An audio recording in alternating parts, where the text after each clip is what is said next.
um ponto que vai ser avaliado, mas um ponto bem acessível no momento da correção. E também agora, passando então ao próximo, a próxima formulação do problema, quanto aos honorários periciais, professor Fabrício? Pois é, quanto aos honorários periciais, o que me parece aqui na prova, ela trabalhou com dois raciocínios, quer dizer, ela primeiro fala num adiantamento de honorários, né, e que ela coloca que o pedido de insalubridade ele não foi deferido em razão daquela questão que o reclamante indicou a agente diverso da petição inicial. O que me parece aqui nos honorários é que eu teria que trabalhar primeiro com o artigo 790B, B de Brasil, onde diz lá que os honorários periciais eles são devidos à parte que é sucumbente no objeto da pretensão. E eu teria que dizer que, em razão da minha postulação meritória de reforma da sentença quanto à insalubridade, a parte sucumbente será reclamada. E, a partir daí, então, dizer que a atribuição, a responsabilidade pelo pagamento dos honorários periciais importa à reclamada pela aplicação do 790B da CLT, né? Isso é 790B que decorre de uma súmula do TST, súmula 236, hoje já cancelada porque foi transformada em lei. Mas ainda, professor Galia, me surge aqui, eu teria que trabalhar com a ideia de que, na remota hipótese de não provimento do recurso, eu teria que pedir a dispensa do dever do empregado de pagar a sua parte dos honorários periciais por força da assistência judiciária gratuita. Porque eu tenho aqui a assistência judiciária gratuita, eu poderia postular, então, essa questão, porque o empregado, o trabalhador está desempregado. Se ele está desempregado, eu presumo que ele não tem condições de suportar as despesas do processo sem prejuízo do seu próprio sustento e do seu grupo familiar. Então, eu poderia colocar assim, um segundo ponto dentro do próprio item, que na remota hipótese de não provimento do apelo em relação à insalubridade, seja então dispensado o autor recorrente do pagamento dos honorários periciais por força da assistência judiciária gratuita. Pois o mesmo está desempregado, isso consta do problema, não estou inventando nada, né? Sem condições, então, de suportar as despesas do processo, pedindo aí a dispensa do encargo relativo aos honorários periciais. Então eu teria, olhem a extensão da prova. Dentro de um item só, eu poderia trabalhar com 3 raciocínios. Primeiro, reformar a sentença e atribuir a responsabilidade dos honorários à reclamada, porque eu confio no provimento quanto à insalubridade. Segundo, poderia pedir, então, a aplicação do 790B, reversão, então, à reclamada. E terceiro, caso não dado provimento no mérito em relação à insalubridade, que seja dispensado o encargo por força da assistência judiciária gratuita, observada a condição do recorrente, reclamante, de desempregado. Muito bem. Na questão dos juros e correção monetária, dizia assim, na petição inicial, o autor não requereu ambos os títulos, pelo que não deverão ser adicionados aos cálculos de liquidação, já que a inicial fixa os contornos da lide e da eventual condenação. Na questão dos juros e correção monetária, o candidato deveria observar a aplicação da súmula 211 do TST, né? Os pedidos implícitos da petição inicial. Então, nesse sentido, os juros e correções monetárias, ainda que não incluídos, né, na inicial ou deferidos por sentença, mesmo assim, né, eles não haveria, na verdade, necessidade de requerimento pelo reclamante, né? Essa questão era mais simples, mais sucinta e não trazia tanta dificuldade. E na questão da responsabilidade da segunda ré, do problema, dizia assim, na condição de tomadora dos serviços do autor durante todo o contrato de trabalho e considerando que não houve fiscalização do cumprimento das obrigações contratuais da prestadora, condeno a segunda ré de forma subsidiária pelas obrigações de dar, com arrimo na súmula 331 do TST. Contudo, fixo que a execução da segunda reclamada somente terá início após o esgotamento da tentativa de execução da devedora principal, que até aqui não trazia, não é, professor Fabrício, maiores questionamentos, e de seus sócios. O grande problema da questão está ali, né? Até aqui estava indo tudo bem, parece que o juiz estava aplicando de forma literal a súmula 331, inciso 4 do TST, aquele caso clássico de responsabilidade subsidiária do tomador do serviço, que responde em razão da culpa em elegendo, culpa em vigilando. Ou seja, ele elegeu mal, escolheu mal e culpa em vigilando. Ele não fiscalizou a prestação dos serviços, razão pela qual ele vai responder de forma subsidiária. Aquele entendimento de responsabilidade também objetiva. Exatamente. Em que pese a responsabilidade ser subsidiária, entende-se que há essa responsabilidade subsidiária. Subsidiária a gente sempre explica em aula que é aquela responsabilidade em que, primeiro, eu tento executar, né, a devedora principal. Eu cobro da devedora principal. Em esta não pagando, eu então, né, me insurgiria contra... E o grande problema que eu e o professor Galia vimos aqui, que seria um objeto clássico de recurso de inconformidade do reclamante, seria em questão que o juiz limitou que a execução só chegaria à segunda reclamada depois que fosse frustrada a tentativa de execução da primeira reclamada e dos seus sócios.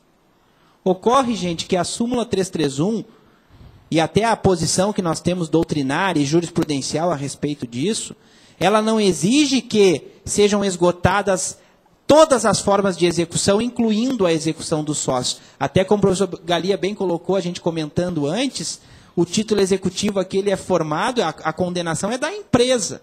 A condenação ela não é necessariamente, num primeiro momento, dos sócios. É claro que é viável despersonalizar a personalidade jurídica e chegar ao patrimônio pessoal dos sócios. Só que na responsabilidade subsidiária não se exige isso. Então, o que eu vejo aqui que teria que ser objeto de recurso do reclamante, de inconformidade, é que o reclamante pedisse a exclusão dessa limitação e que a execução da segunda reclamada prosseguisse contra ela no caso de insolvência da principal devedora, primeira reclamada, tirando aí, excluindo da sentença a exigência de que fosse também tentada a execução dos sócios antes de se chegar na segunda reclamada, porque esse procedimento de se tentar a execução dos sócios, ele não tem guarida na súmula 331, inciso 4 do TST. Eu acho que essa seria a fundamentação ao reclamante aqui para tentar a reforma da sentença. O próprio problema trazia na última frase dessa questão da responsabilidade da segunda ré, que somente após a desconsideração da personalidade jurídica, sem êxito na captura de patrimônio, é que a execução poderia ser direcionada contra a segunda demandada. É muito bem observado, né? Isso é totalmente equivocado. Totalmente equivocado. Aqui o juiz de primeiro grau andou mal, aqui não tem por que se adotar esse procedimento, não tem nenhuma guarida na jurisprudência do TST. Esse procedimento. E aqui a gente vê bem também essa questão de trazer alguma matéria do direito empresarial para dentro do direito trabalhista, né? Essa tendência que a banca da FGV tem, né? E que a banca do CESP anterior tinha também de misturar conteúdos do direito empresarial com o direito trabalhista.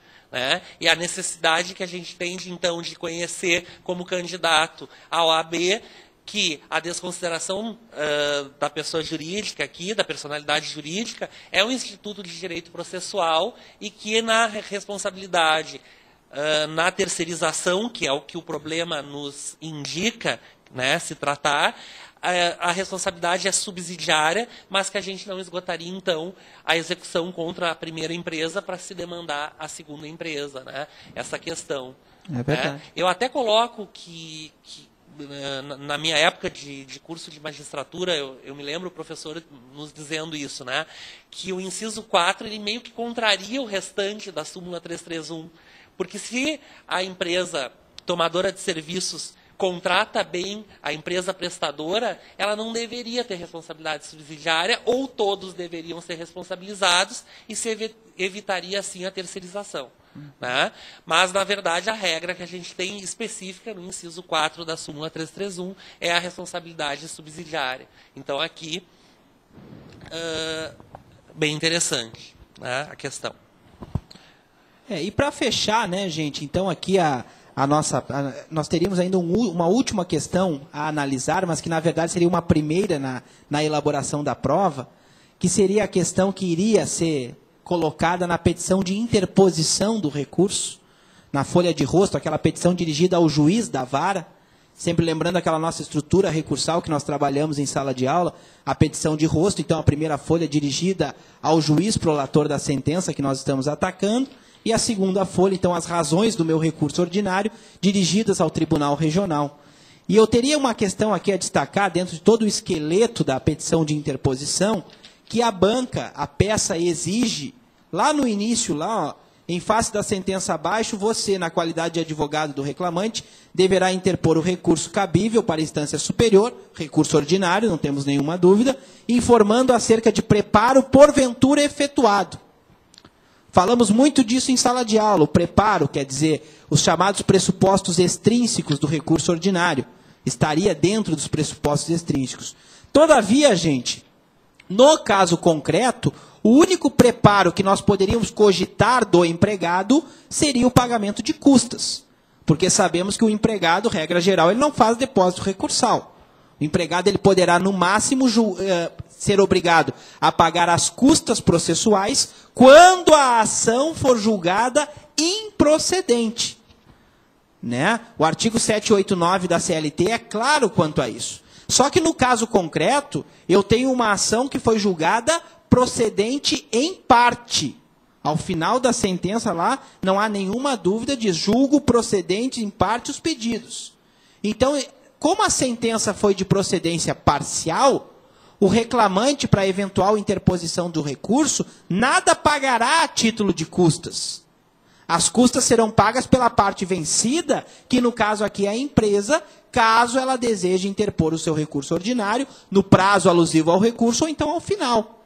Então eu poderia, na minha petição de interposição, como a banca me exigiu isso, a banca questionou se eu sei o que é o preparo e se tem que fazer preparo, eu poderia colocar uma frase dizendo, por oportuno informa-se que o reclamante está dispensado do pagamento das custas processuais, uma vez que a ação foi julgada procedente em parte, razão pela qual as custas são de responsabilidade da empresa. Sem entrar aqui nem no mérito de assistência judiciária, nem precisaria entrar nesse mérito, porque a regra da CLT é clara, as custas, quando a ação é procedente em parte, são pagas pela empresa, e eu entendo aqui que eu teria que fazer uma menção a isso, porque o examinador aqui, a banca, está exigindo que eu indique o valor do preparo se há.